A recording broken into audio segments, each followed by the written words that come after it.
You're being honest, but you're making a mistake you don't even realize. Every time you say exactly what you think, every time you explain your plans, your intentions, your next move, you believe you're building trust. You believe you're being authentic. But the truth is far more uncomfortable than that. The more honest you are without control, the easier you become to predict. And the moment people can predict you, they can position themselves ahead of you. That's the part nobody tells you. Ethan didn't notice it at first. He thought he was doing everything right. He spoke openly in meetings, shared ideas early, explained his reasoning in detail. People nodded. They smiled. They said he was refreshing. But slowly, something started to shift. His ideas began showing up in other people's presentations. His concerns were used to discredit him. Even his honesty about his weaknesses became leverage against him. And the worst part? No one attacked him directly. They didn't have to, because Ethan had already done the hard work for them. He revealed the map. He exposed the timing. He showed exactly where he was strong and exactly where he wasn't. And once that happens, control quietly leaves your hands. This is where most people get it completely wrong. They think manipulation looks obvious. They imagine someone lying, scheming, forcing outcomes. But real manipulation is subtle. It waits. It listens. It collects. It lets you talk until you've said just enough to make yourself predictable. And predictability is power, just not for you. That's why the most dangerous part isn't honesty itself. It's the belief that honesty is always safe. Because it's not. Not in every room. Not with every person. Not at every moment. There's a difference between being honest and being strategically exposed. Most people never learn that difference. They assume if they're good, others will respond the same way. They assume transparency earns respect. But in reality, uncontrolled transparency often lowers your position without you noticing. Because when people know your next move before you make it, you've already lost your advantage. Think about it. If someone knows exactly what you're trying to achieve, exactly what you're worried about, exactly how you react under pressure, what stops them from adjusting their behavior to benefit themselves instead of you? Nothing. And they don't even have to be bad people to do it. They just have to be aware. This is the part that shifts everything. You don't lose because you're weak. You lose because you're too easy to read. And once someone reads you, they don't need to fight you. They just need to wait. Because you've already shown them how to win. But what most people don't realize is, the real problem isn't that they're honest. It's that they don't know what should never be revealed in the first place. Daniel noticed it long before Ethan did. Not because he was smarter, but because he had been burned the same way before. He used to think just like Ethan. Speak clearly. Share openly. Be real with everyone. Until one moment forced him to see what was actually happening. It was a simple conversation. Someone asked him what he was working on next. Nothing aggressive. Nothing suspicious. Just curiosity. So he answered. He explained his idea, his timeline, even the challenges he was trying to solve. The other person nodded, asked a few more questions, then walked away. A week later, Daniel watched that same idea show up, but not from him. That was the moment everything clicked. But here's the part most people get wrong. They think the lesson is don't trust anyone. That's not it. Because if you go down that path, you become closed, defensive, disconnected. And that's not power either. But this is where the real shift happens. The problem isn't trust. The problem is timing and access. Most people give both away too early. They assume because a conversation feels normal, it's safe. They assume because someone asks politely, they deserve a real answer. But in reality, every question is a request for access. Access to your thinking, your strategy, your next move. And once that access is given, you can't take it back. Daniel didn't stop being honest. He changed how he used honesty.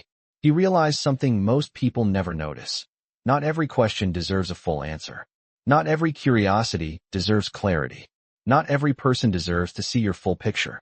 So he started doing something subtle.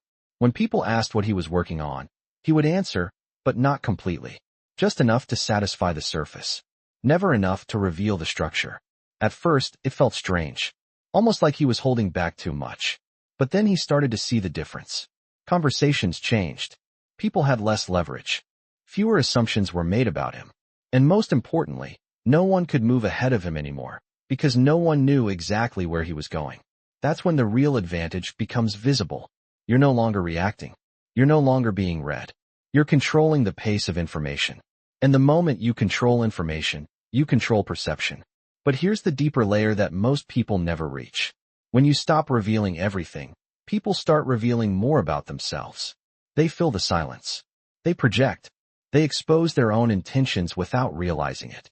And suddenly, the dynamic flips. You're no longer the one being understood. You're the one observing. And that shift is quiet, but powerful. Because now, instead of being predictable, you become unreadable. And people don't know how to position themselves against something they can't fully understand. But there's still one piece missing. Because holding back randomly doesn't create control. It creates confusion. And confusion without strategy can backfire. The real question isn't just what to say. It's what should never be said too early. Because that's where most people unknowingly give away everything. What Ethan didn't understand, and what most people never realize, is that this isn't just about what you say. It's about how the human brain processes information. Because the moment you speak, people don't just hear you, they start building a model of you. Every detail you reveal becomes a data point. Your goals show your direction. Your concerns reveal your fears. Your explanations expose how you think. And once enough of those pieces are collected, something subtle happens. They can predict your next move before you make it. This is where the real disadvantage begins. Because humans are naturally pattern-seeking. We're wired to look for consistency, to connect behaviors, to anticipate outcomes. So when you consistently say exactly what you think, you're not just being honest, you're becoming predictable. And predictability, in any social or competitive environment, removes your leverage. Think about it from the other side. If you can predict someone's reaction, their decision, their timing, you don't need to control them directly. You just position yourself around them. You adjust slightly, wait patiently, and let their own patterns work in your favor. That's how people get ahead without ever appearing aggressive. But here's the deeper layer that makes this even more dangerous. When you're too open, you don't just give away information. You give away emotional signals. And emotional signals are far more valuable than facts. When someone knows what frustrates you, what excites you, what makes you hesitate, they can influence your behavior without you noticing. Not by forcing you, but by guiding the situation in a way that triggers predictable responses from you. And the worst part is, it feels natural. You think you're making your own choices. You think you're reacting honestly. But in reality, the environment has already been shaped around what you revealed earlier. This is why people often feel like they're always one step behind, even when they're capable, even when they're trying hard. It's not because they lack skill. It's because they've unknowingly given others the blueprint to outmaneuver them. And once that blueprint exists, it doesn't require constant effort from the other side. It just requires patience. But here's the twist most people miss. You don't need someone to be intentionally manipulative for this to happen. Even well-meaning people will adjust their behavior based on what they know about you. A coworker might push their idea forward because they know you hesitate under pressure. A friend might steer a conversation because they know what you're sensitive about. A competitor might move faster because they know your timeline. None of this looks like manipulation on the surface. But the result is the same. You lose control of the situation. And that's why the real issue isn't honesty itself. It's uncontrolled visibility. The more visible your thinking becomes, the less room you have to adapt, to shift, to surprise. And in any environment where outcomes matter, the ability to surprise is an advantage most people give up too early without even realizing it. It usually doesn't feel like a big mistake in the moment. That's why it keeps happening. Take something simple, like a casual conversation at work. You're sitting with a few coworkers, someone asks, "So what are you planning for next quarter?" It sounds harmless. You don't feel threatened. So you answer honestly. You explain your idea, your approach, maybe even the challenges you're trying to solve. Everyone nods. The conversation moves on. Nothing seems wrong. But a few days later, something feels off. In a meeting, someone presents a direction that sounds familiar. Not identical, just close enough. They refined it, packaged it better, positioned it earlier. And suddenly, your idea isn't yours anymore. Now here's the part that makes people uncomfortable. They think, that person stole from me. But that's not entirely what happened. You gave them access before you had control. And once they had that access, they did what most people naturally do. They used it to improve their own position. Or think about social situations. You meet someone new, and within the first hour, you're sharing personal struggles, past experiences, things that genuinely matter to you. It feels like connection. It feels like trust building. But what you don't see is how quickly people form impressions based on that information. They start categorizing you. Strong here, insecure there, confident in some areas, hesitant in others. And from that moment on, every interaction is filtered through that mental model they built about you. You're no longer being experienced in real time, you're being interpreted. And once someone has that internal profile of you, they don't need you to explain anything anymore. They already think they know how you'll respond. This shows up in subtle ways. You hesitate slightly in a conversation, and they step in faster. You express concern about something, and they avoid giving you full responsibility next time. You admit uncertainty, and suddenly your input carries less weight. None of this is aggressive. None of it feels like an attack. But over time, the pattern is clear. You slowly lose influence without understanding why. And the same thing happens in relationships. You open up completely, thinking vulnerability will bring you closer. And it can, but only when it's matched. When it's not, something else happens. The other person starts to understand your emotional patterns better than you understand theirs. They know what reassures you, what triggers you, what makes you stay. And without even trying to control you, they gain the upper hand in every interaction. They decide when to engage, when to pull back, when to say just enough to keep you invested. And you don't see it as imbalance, you see it as normal. That's how this works in real life. It's not dramatic. It's not obvious. It's quiet, gradual, almost invisible. Until one day, you realize you're always reacting, always adjusting, always slightly behind. And you start wondering why things never seem to go fully in your favor, even when you're doing everything right. But the answer was there from the beginning. It wasn't your effort. It wasn't your ability. It was how much of yourself you revealed before you had the position to protect it. The shift doesn't start with saying less. It starts with seeing differently. Because once you understand what's actually happening, you don't feel the need to explain yourself the same way anymore. Daniel didn't suddenly become silent. He became selective. And that's a completely different mindset. Instead of asking, should I be honest here? He started asking a better question. What does this person actually need to know right now? That one shift changes everything. Because most people answer questions based on what's true. Smart people answer based on what's necessary. There's a gap between those two, and inside that gap is where control lives. Think about it. When someone asks what you're working on, do they need your full strategy? Or just a general direction? When someone asks how you feel about a situation, do they need your full emotional process? Or just a surface-level response? Most of the time, we over-explain not because it's required, but because it feels natural. We want to be understood. We want to be seen as open, trustworthy, real. But here's the part that quietly works against you. The more you try to be fully understood by everyone, the less control you have over how you're perceived. Daniel started applying something simple, but powerful. He would still respond. He wouldn't avoid. He wouldn't shut down conversations. But he would filter. Not everything needed to be said. Not everything needed to be revealed in full detail. He began giving people just enough to keep the interaction smooth, but never enough to expose the structure behind his decisions. At first, it feels like you're holding back, like you're being less authentic. But that's not what's actually happening. You're not becoming less honest. You're becoming more precise. And precision is what separates someone who reacts from someone who controls the situation. There's also another layer most people overlook. When you stop over-explaining, something interesting happens. Silence appears. And most people are uncomfortable with silence. So they start filling it. They talk more. They reveal more. They try to make sense of you.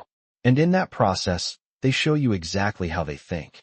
That's where the advantage quietly flips. You're no longer the one being analyzed. You're the one observing patterns in real time. You start noticing who asks too many questions, who pushes for details, who reacts quickly to certain information. And once you see those patterns, you understand something deeper. Not every curiosity is neutral. Not every question is harmless.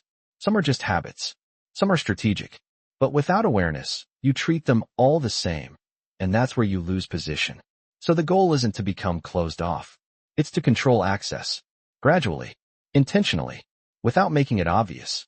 Because if you pull back too hard, people notice. If you shut down completely, you lose connection. And both extremes create new problems. The real skill is staying engaged while staying in control. Letting people feel like they're getting answers without ever giving them the full picture too early. But this is where most people still get it wrong. Because knowing you should hold back is one thing. Knowing exactly what to hold back, when to do it, and how to do it without raising suspicion, that's a completely different level.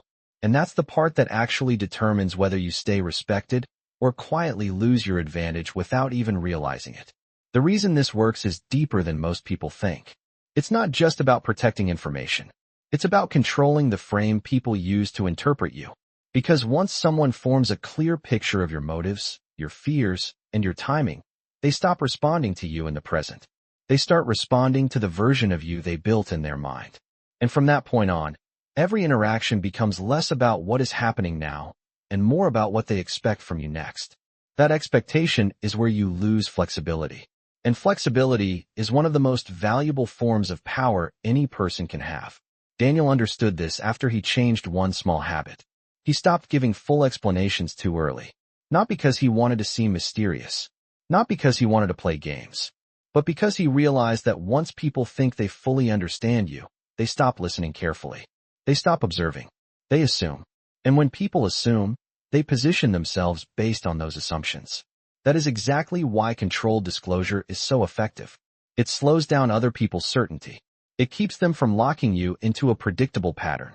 And when people are less certain about you, they move more carefully around you. That alone changes the balance of every conversation. There's also a psychological reason this creates respect. Human beings naturally value what feels measured. Someone who speaks with restraint appears more grounded, more deliberate, more aware of consequences. Why? Because restraint signals internal control. And internal control is one of the strongest cues of competence people can sense. On the other hand, when someone reveals too much too fast, even if they're smart, it can create the opposite impression. It suggests emotional urgency, a need to be understood, a need to release pressure.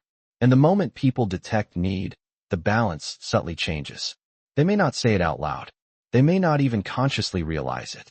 But they start to feel that you are easier to influence than someone who stays calm and measured. That's why this strategy doesn't just protect you from manipulation. It changes how your presence is felt. You seem less available for other people's agendas. Less reactive. Less easy to steer. Another reason it works is because it forces people to reveal their own intentions through effort. When you stop giving everything away automatically, people have to work harder to understand you. And the way they try tells you everything. Some will respect boundaries. Some will push for details. Some will become more charming. Some will test your reactions. In other words, the less you reveal, the more clearly other people expose themselves. That is a massive advantage, because now you're not just protecting your position, you're gathering information about theirs. And this is the part Ethan had never seen before. He thought openness created connection by default. But Daniel showed him that real connection is not built by immediate exposure. It's built by paced trust, layer by layer, context by context. A person who deserves access to you will not need everything at once. They will be consistent enough to earn more over time. That's why strategic honesty works so well. It aligns disclosure with proof. It makes trust something tested, not assumed. And when you live that way, you stop giving away your power to anyone who simply knows the right question to ask. But there's still a level beneath this that matters even more. Because controlling what you say is only part of the game. The real shift happens when you understand which parts of yourself create the biggest disadvantage when revealed too early, and why those parts are exactly what. Most people expose first without even noticing. Most people think the biggest risk is what they say out loud. But that's not where the real exposure begins. It starts much earlier, before you even speak. It starts in how quickly you feel the need to respond. Because the moment someone asks you a question, there's a subtle pressure to answer fully, clearly, immediately. And that pressure is exactly where control is lost. Daniel realized this when he noticed something unusual. It wasn't just what Ethan shared, it was how fast he shared it. No pause. No filter. No evaluation. Just an automatic release of information. And that's when it becomes predictable. But here's the twist most people completely miss. The problem isn't that you're too honest. The problem is that you feel responsible for satisfying other people's curiosity. That feeling, that quiet obligation to explain yourself, is what makes you easy to manage.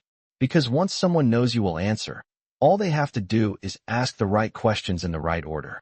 And step by step, Without resistance, you reveal everything. That's how control is taken without force.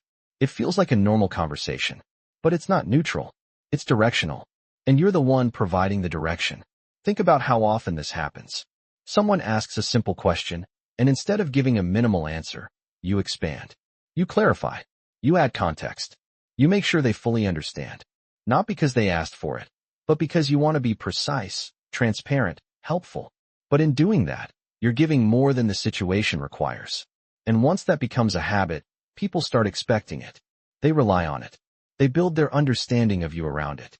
And now, without realizing it, you've trained others to access you easily. That's the part no one sees coming. You're not just revealing information. You're teaching people how to extract it from you. And once that pattern is established, it's hard to break. Because if you suddenly stop, it feels unnatural. People notice. They question it. They push harder. That's why Daniel didn't just change what he said. He changed the space before he spoke. He gave himself a moment. Just a few seconds. Enough to evaluate. What is actually being asked? What is necessary here?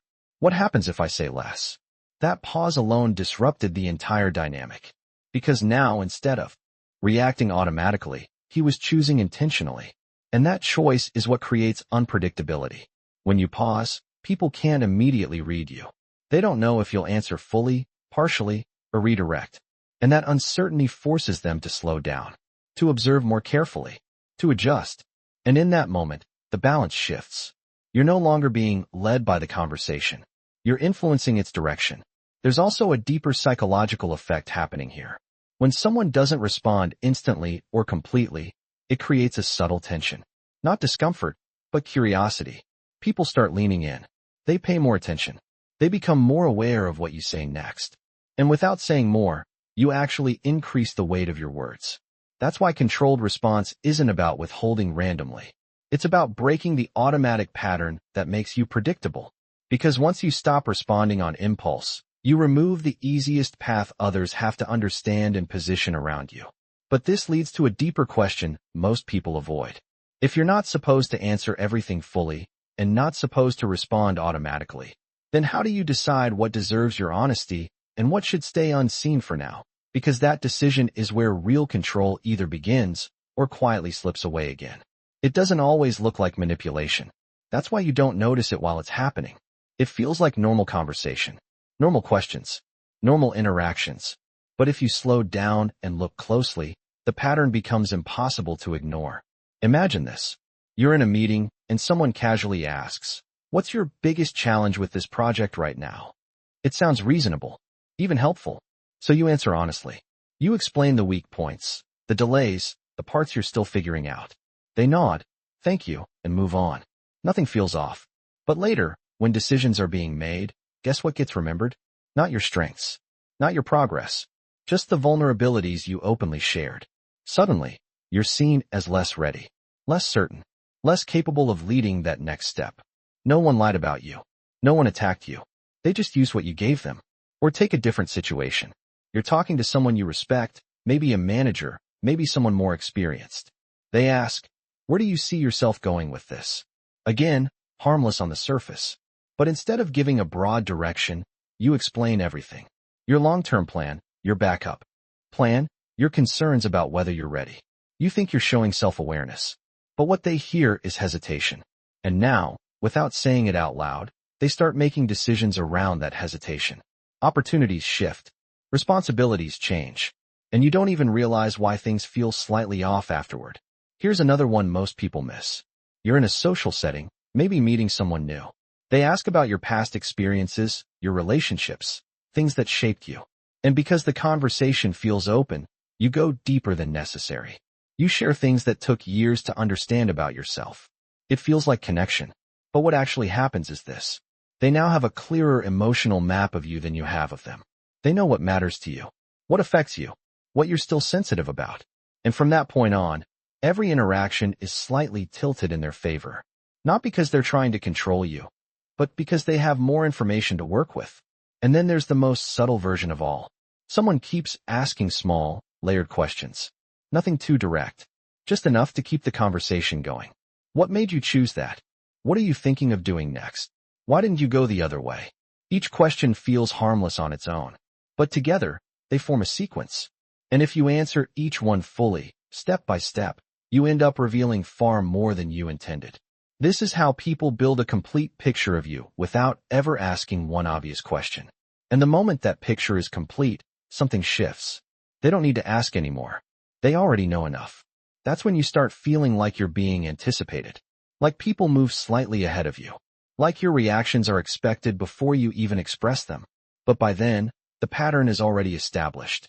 And here's the part that hits hardest when you finally see it. You weren't manipulated in one moment.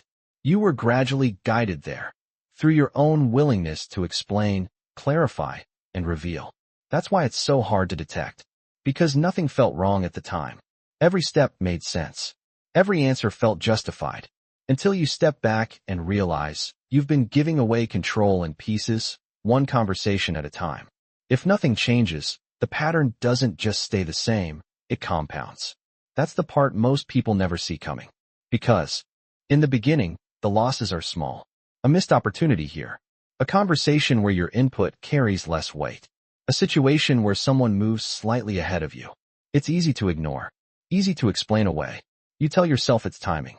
Or luck. Or that you just need to work harder next time. But over time, those small shifts start stacking on top of each other. And slowly, without realizing it, your position weakens. People begin to form a fixed perception of you. Not based on your full capability, but based on the version of you that you revealed too early. And once that perception is set, it becomes extremely difficult to change. Because now, every new action you take is filtered through what they already believe about you. If they see you as uncertain, even your confident decisions look temporary. If they see you as overly open, your boundaries don't feel real. If they see you as predictable, your moves don't create impact. And this is where the real cost shows up. Not in one big failure, but in a series of quiet limitations that follow you everywhere. You start noticing that people interrupt you more, that your ideas get acknowledged but not prioritized, that decisions happen around you instead of with you. And the most frustrating part is, you know you're capable of more. But somehow, the environment doesn't respond to that version of you anymore. Because it's responding to the version you trained it to see. This doesn't just affect work. It carries into every area of your life. In relationships, you might feel like you're always the one explaining, always the one adjusting, always the one trying to maintain clarity. But the more you explain, the less the other person has to figure out. And the less they have to figure out, the less effort they invest.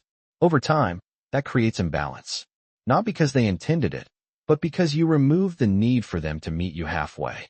In social situations, you might notice people becoming comfortable making assumptions about you, speaking on your behalf, deciding what you'll say or do before you even respond. And instead of questioning it, you find yourself correcting it, explaining again, reinforcing the same cycle. This is how control slowly slips away. Not through force, not through conflict, but through repeated exposure that removes your ability to shift, adapt, or surprise. And here's the hardest truth to accept. The longer this pattern continues, the more it feels like your identity. You start believing that being the honest one, the open one, the easy-to-understand one, is just who you are. But in reality, it's a behavior pattern, not a fixed trait. And because it feels like identity, you don't challenge it. You protect it, even when it's costing you.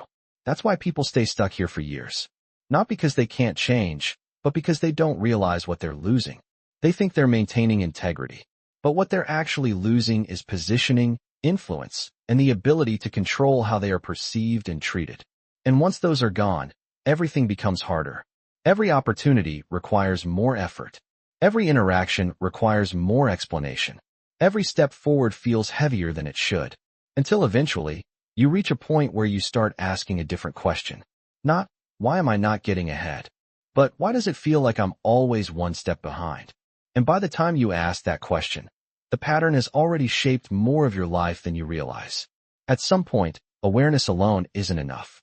You start seeing the pattern, you recognize where you've been overexposing yourself.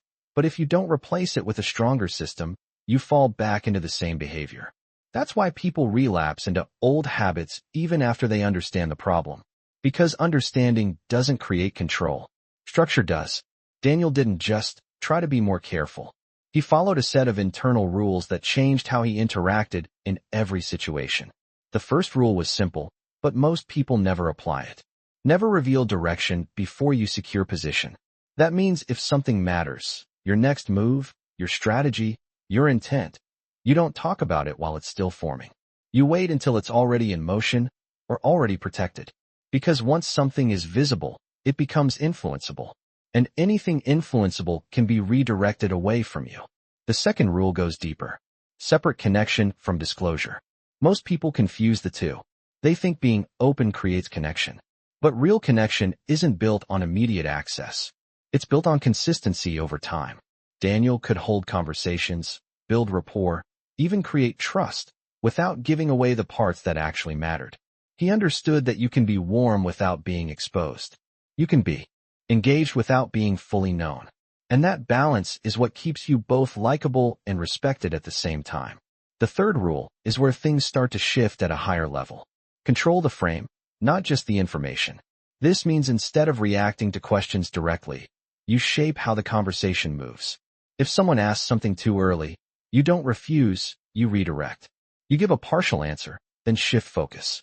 You stay cooperative on the surface, but you guide what gets explored and what doesn't. And the person asking often doesn't even realize it happened. That's what makes it effective. The fourth rule is the one most people resist. Let people underestimate you temporarily. Because when you stop explaining everything, there will be moments where people don't fully see your capability. And that feels uncomfortable.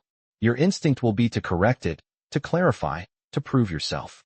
But Daniel learned that immediate validation often costs long-term leverage. When people think they fully understand you, they stop paying attention. But when there's a gap between what they see and what you actually are, that gap becomes your advantage. It gives you room to move without resistance. And finally, the most advanced rule of all. Match disclosure to demonstrated behavior, not words. Just because someone seems interested, friendly, or curious doesn't mean they've earned deeper access to your thinking. You don't reveal more because someone asks better questions. You reveal more because over time, their actions prove they can handle it. This one principle alone filters out most of the risk people unknowingly walk into. Because it shifts your standard from emotional comfort to observable evidence. And that's where real control begins. But even with all these rules, there's still a layer most people overlook. Because knowing when to speak, what to reveal, and how to control the frame is powerful, but it's not the highest level. The highest level is understanding which parts of yourself create the strongest reactions in others, and how revealing those at the wrong moment doesn't just reduce your advantage. It can completely reshape how people treat you from that point forward. At this point, the shift is no longer about what you say, it's about how you see yourself in every interaction. Because everything you've experienced, the moments you were overlooked, the times you felt slightly behind, the situations where people seemed to move ahead of you without resistance, none of it was random. It followed a pattern built on one core mistake, giving people clarity about you before you had clarity about them. And once you see that, everything starts to reorganize in your mind.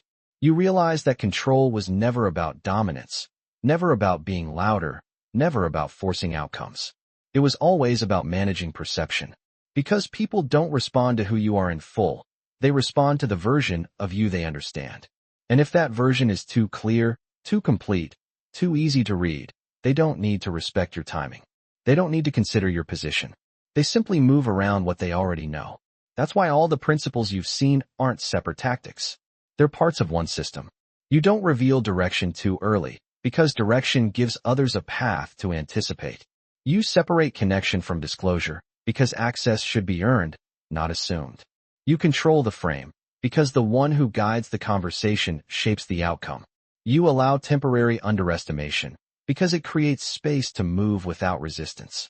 And you match disclosure to behavior, because words alone don't prove trustworthiness. When you step back, you start to see the bigger picture. This isn't about becoming secretive. It's about becoming deliberate. It's about understanding that every piece of information you share has weight. It shapes how people see you, how they position themselves, and how they decide to interact with you moving forward. And most people go through life giving that away without ever questioning it. That's why they feel stuck. Not because they lack ability, but because they've unknowingly reduced their own leverage in every room they enter. But once this clicks, something changes internally. You stop feeling the need to explain yourself fully. You stop chasing the feeling of being completely understood by everyone. You realize that being understood too quickly is not always a strength. Sometimes, it's the fastest way to lose your advantage. Instead, you become comfortable with layers, with pacing, with letting people see only what they've earned the ability to interpret correctly. And that creates a completely different presence.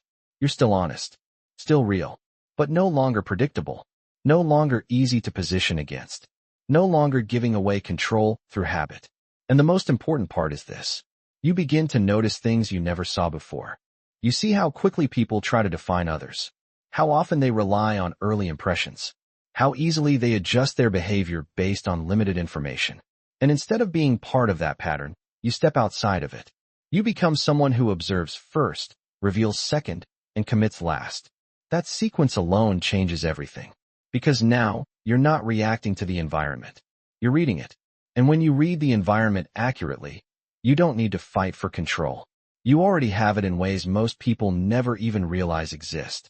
Now it becomes practical, not in a dramatic way, but in small shifts that change everything over time. Because the mistake most people make at this stage is trying to fix everything at once. They decide they'll speak less, reveal less, control every interaction perfectly. And that doesn't work. It creates tension. It feels unnatural.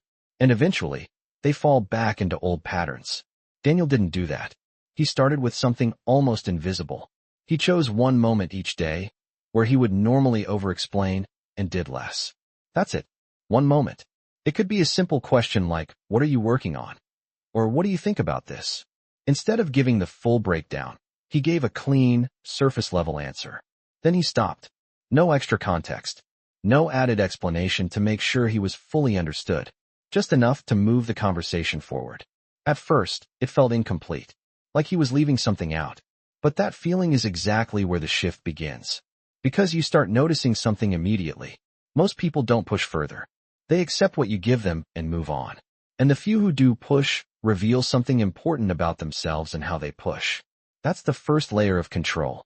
The second step is even simpler, but harder to maintain. Delay your full response by just a few seconds. Not long enough to seem awkward. Just long enough to break the automatic reaction. In those few seconds, you ask yourself one quiet question. What is necessary here? Not what is true. Not what is complete. Just what is necessary. And that question filters out more than you expect. Because most of what we say isn't required, it's habitual. The third step is where people usually hesitate. Start separating what feels good to share from what is actually useful to share. Because many things feel natural to say in the moment. They create connection. They release pressure. They make you feel understood. But not everything that feels good in the moment serves you later. Daniel began noticing that the information he most wanted to share was often the information that created the most exposure afterward. And once you see that pattern, you start holding those parts back. Not forever, but until the timing makes sense. Then there's a subtle shift that changes how others respond to you. Instead of answering every question directly, occasionally redirect the conversation. Not in a defensive way, in a natural way. You answer partially, then shift focus. And what's interesting is, most people follow your lead without questioning it. Because they're not analyzing you as deeply as you think. They're just responding to the flow you create. That's where control starts to feel effortless. But here's where it gets more interesting. As you apply these small changes, you begin to notice something unexpected. People start revealing more about themselves without you asking. They fill the gaps. They talk longer. They explain more than necessary. And suddenly, you have more information than they do, without ever forcing it. That's when the dynamic quietly flips. You're no longer trying to manage how much you say. You're observing how much others reveal and adjusting accordingly. But this is also where most people stop too early. They think controlling what they say is enough. It's not.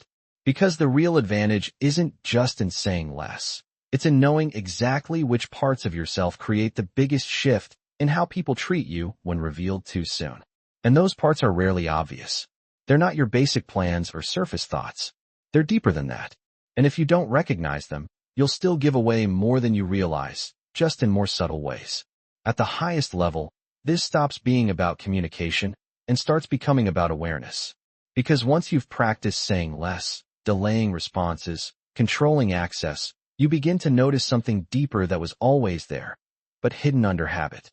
You start to see that every interaction is not just an exchange of words. It's an exchange of positioning. Every question, every answer, every pause shifts who holds the advantage, even if only slightly. And most people move through these moments unconsciously, giving away position without realizing it. That's why they feel drained after conversations they can't explain. Why they feel like they said too much, but only realize it afterward. Why they sense something shifted, but can't point to when it happened. Because the real shift doesn't happen in what's obvious.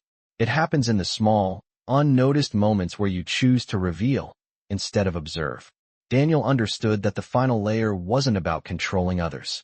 It was about controlling himself at a level most people never reach. Not just his words, but his impulses. The urge to clarify. The urge to correct misunderstandings immediately. The urge to be fully seen, fully understood, right now. Because those urges feel harmless. Even positive. But they come from a deeper need, the need to be validated in the moment. And that need is exactly what makes people predictable. Once someone knows you need to be understood, they don't need to push you.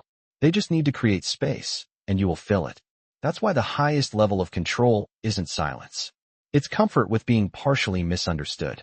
Letting people walk away without having the full picture of you. Letting assumptions exist temporarily without rushing to fix them. Letting your actions reveal more over time, instead of your words revealing everything up front. That's where real power stabilizes. Because now, you're no longer reacting to how people perceive you. You're allowing perception to evolve at your pace. And that creates something rare. You become difficult to define quickly, difficult to predict, difficult to position against. Not because you're hiding, but because you're no longer giving everything away before it's earned. And once you reach that point, something interesting happens. You stop focusing on what others are doing. You stop worrying about who might be manipulating, who might be observing, who might be trying to get ahead. Because you realize none of that matters if you control what they have access to in the first place. And that's when the entire dynamic shifts permanently. You're no longer trying to defend yourself from being used. You've removed the conditions that allow it to happen easily. But there's still one question that most people avoid, even after understanding all of this. Because it requires a level of honesty deeper than anything you've revealed so far. If being fully understood too quickly has been costing you control this entire time, then how much of what you've been sharing was actually for connection, and how much of it was just your need to be seen right away?